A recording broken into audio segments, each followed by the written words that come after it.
Anak-anakku yang terkasih, kita bertemu lagi dalam ibadah online GKI Sangkrah. Nah, hari ini kita akan beribadah bersama-sama. Ayo ajak kakek, nenek, ayah, ibu, saudara-saudara dan teman-teman semua untuk bisa beribadah sekolah minggu kali ini.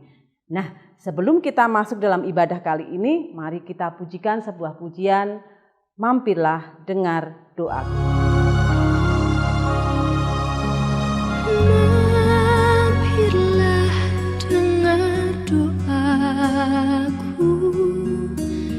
Yesus penebus,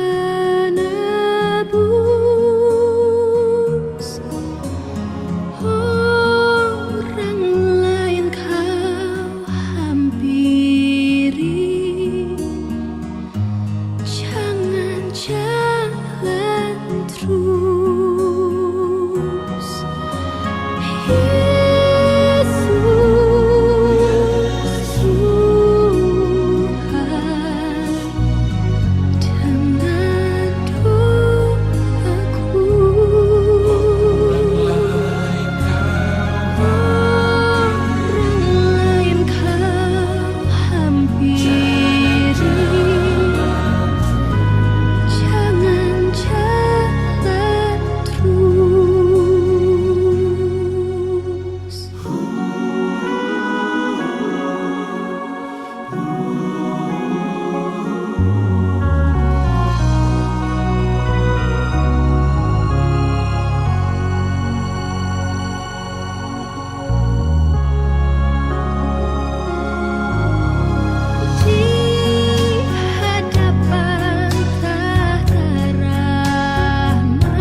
Anak-anakku yang terkasih, setelah kita memuji nama Tuhan, sebelum kita mulai ibadah sekolah minggu kita kali ini, marilah kita berdoa terlebih dahulu.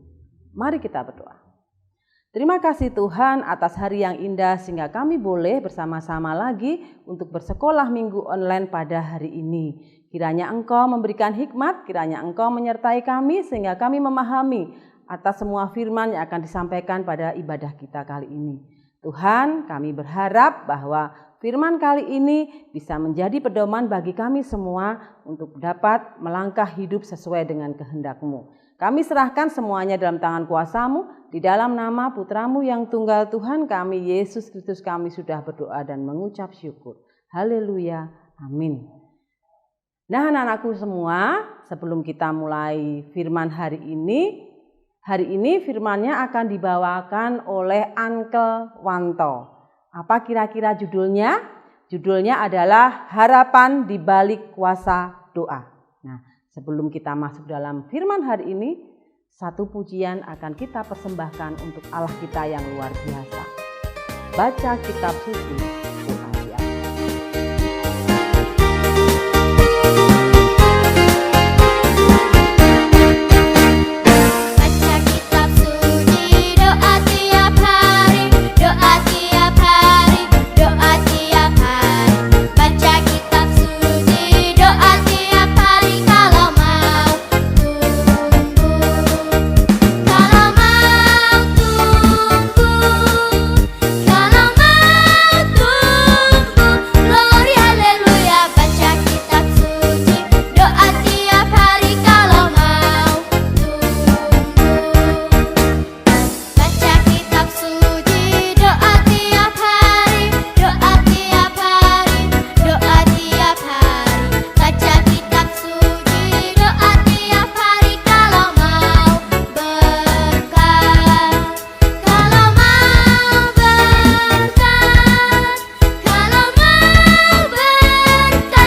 Halo Shalom anak-anak, apa kabar? Kita bertemu lagi dengan Uncle Wanto. Anak-anak yang di rumah selalu sehat ya, jaga kesehatan. Juga ibu bapak yang di rumah, kita kembali bertemu dalam sekolah minggu online kali ini. Kali ini yang sudah disampaikan Bu Supri tadi, judulnya adalah Harapan di Balik Doa. Nah anak-anak, kali ini kita akan buka dari Alkitab, dari Kisah Rasul pasal 9 ayat 32 sampai 43. Anak-anak, kali ini Uncle Wanto akan bercerita tentang Petrus. Di tengah kehidupan yang damai dan jumlah anak-anak, jumlah jemaat Tuhan, anak-anak Tuhan semakin bertambah, Petrus tidak terus diam. Petrus justru semakin giat menyampaikan kabar karya keselamatan dan kasih Kristus di semua penduduk Israel. Nah, cerita kali ini di ayat ke-32 ini ya, Petrus ini jalan-jalan terus. Nah, suatu kali Petrus sampai di sebuah kota bernama Lida. Di kota Lida itu Petrus keliling. Nah, setelah keliling, jangan lupa dibedakan ya, jangan salah nyebut Lida dan Lydia. Kalau Lida itu di Israel, kalau Lydia di kota Asia, itu tempat jajahan Romawi. Nah, di kota Lida Petrus keliling, akhirnya Petrus berkunjung ke rumah rekan-rekan pelayanannya, rumah orang-orang kudus, murid-murid Kristus juga. Nah, setelah berkunjung di situ, Petrus kemudian menemui seorang bernama Eneas. Eneas ini artinya patut dipuji. Nah, anak-anak, Eneas ini kasihan. Dia 8 tahun sakit, tidak bisa apa-apa. Dia tidak bisa bergerak, dia lumpuh, dia hanya berbaring di tempat tidur. Tetapi yang luar biasa, Eneas ini tetap percaya, tetap berdoa. Dan dia selalu punya harapan bahwa suatu saat penyakitnya akan sembuh. Nah, kemudian betul, akhirnya Petrus datang ke kota Lida dan menemui Eneas. Kemudian karena Petrus kasihan, akhirnya Petrus berkata kepada Eneas, "Hai Eneas, Yesus Kristus menyembuhkan kamu. Yesus Kristus mengangkat penyakitmu. Sekarang bangkitlah dari tempat tidurmu." Dan luar biasa anak-anak, Eneas yang lumpuh 8 tahun, kemudian tiba-tiba dia bisa berdiri, dia bisa bangkit, berdiri. Petrus berjalanlah dan Eneas bisa berjalan. Luar biasa. Apa yang dilakukan Petrus itu bukan karena Petrus hebat, tetapi karena Petrus berdoa. Petrus yakin Tuhan menyertai dia. Petrus yakin Tuhan memberi dia kuasa untuk menyembuhkan. Dan akhirnya Eneas percaya Yesus. Dan akhirnya banyak orang di kota Lida itu menjadi percaya akan Yesus. Banyak orang kemudian berbalik dari kehidupan-kehidupan yang tidak baik, dari kepercayaan-kepercayaan yang lama, akhirnya menjadi pengikut Kristus. Nah, kemudian anak-anak kita beralih ke kota yang lain. Sekitar 17 sampai 18 km dari kota Lida. Ya kira-kira jaraknya sini ya, Geladak sampai Kartosuro ya mungkin. Nah, di kota Yope itu yang 18 km dari Lida, penduduk kota Yope itu sedang sedih. Kenapa sedih? Ternyata di situ ada seorang warganya, ada seorang rekannya, ada seorang sahabatnya yang sedang sakit keras.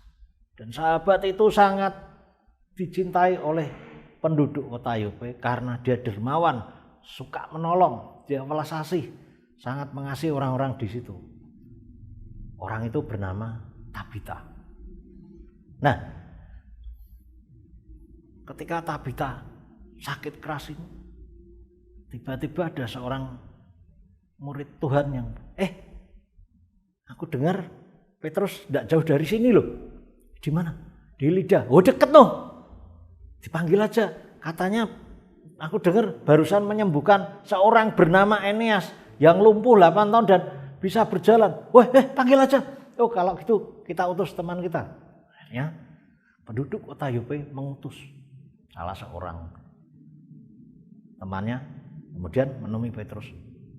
Pak Petrus, bisa ndak mampir ke kota Yope? Wah, ada apa ya? Ini ada seorang sahabat kami, seorang yang dicintai di kota Yope, orang yang sangat dermawan, suka menolong, sedang sakit keras. Oh, baik. Kemudian Petrus siap-siap. Nah, tapi anak-anak, sungguh sayang, sebelum sampai di kota Yope, Tabita ternyata sudah meninggal dunia. Penduduk di sana sangat sedih, bahkan para ibu-ibu menangis. Oh, Tabita kenapa pergi? Semua menangis, semua sedih karena Tabita orang yang baik hati, Tabita orang yang suka menolong, Tabita orang yang sangat ramah kepada semua orang.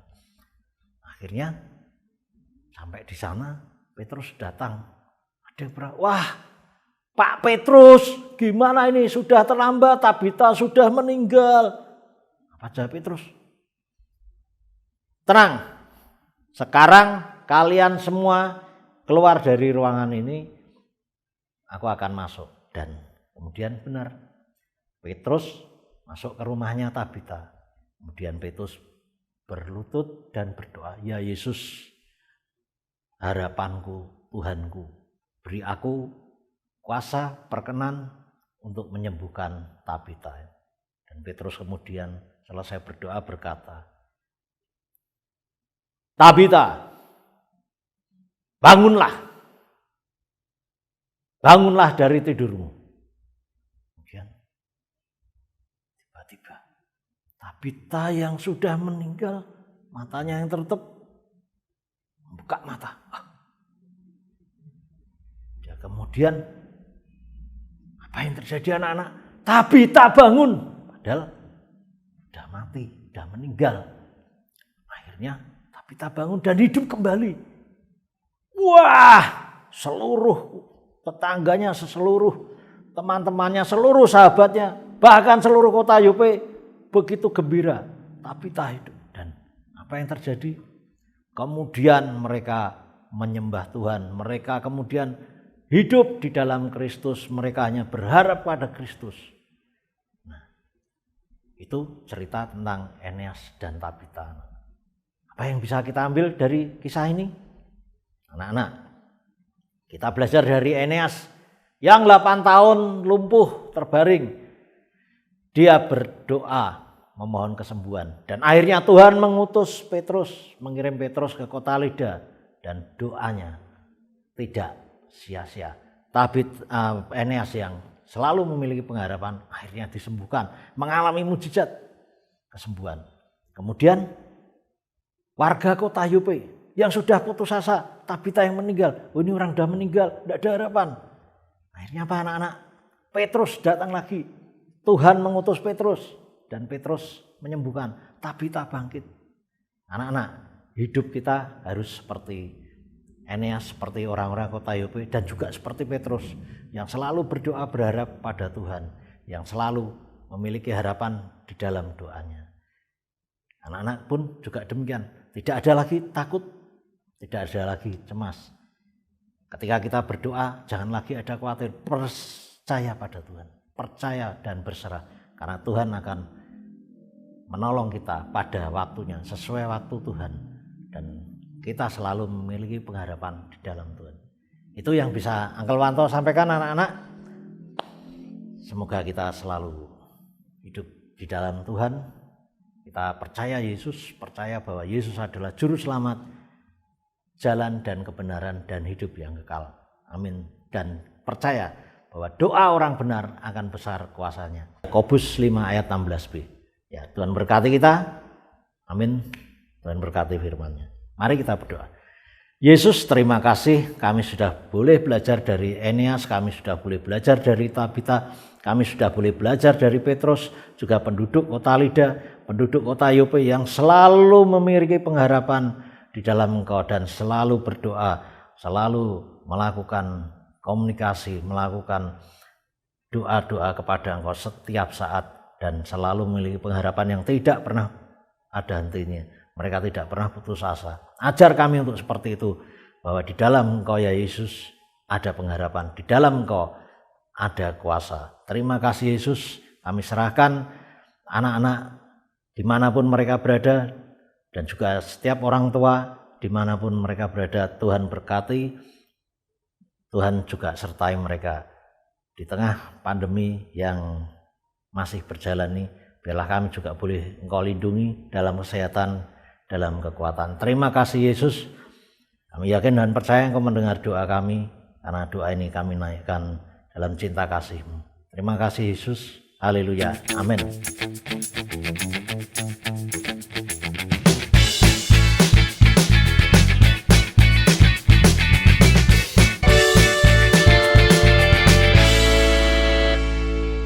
Anak-anakku yang terkasih, sudah tiba waktunya kita memberikan persembahan yang terbaik bagi Allah kita.